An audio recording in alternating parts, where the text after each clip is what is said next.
board members, to Vice Chairman Eddie Guillen, no longer acting administrator.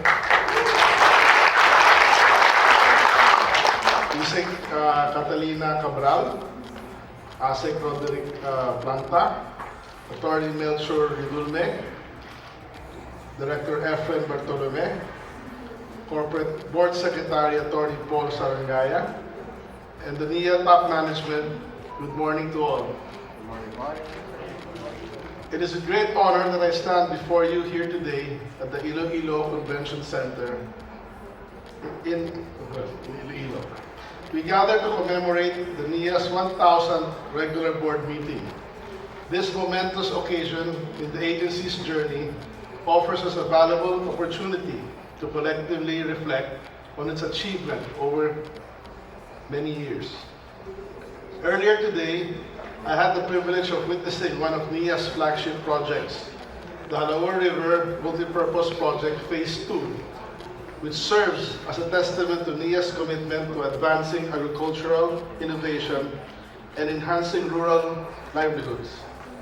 I extend my gratitude to everyone who has played a pivotal role in making this event possible. Engineer Bores, the whole NIA Region 6 and JRMP2 offices, your work has been instrumental in bringing us here together today. As we convene today, let us reflect on the purpose of our presence and the collective impact we aim to achieve. I extend a warm welcome to everyone, and I officially declare the 1,000th NIA regular board meeting open.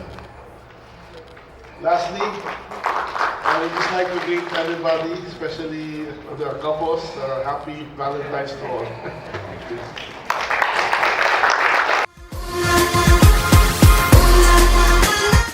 Umaga po sa lahat. Opo.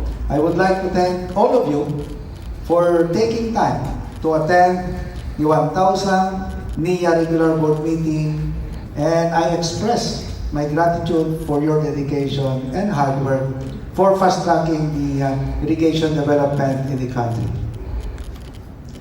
Gaya, pinag-uusapan namin ni San Kiko kanina, talagang kitang-kita natin that irrigation plays a crucial role in feeding our nation's growing population and in ensuring food security for every Filipino family.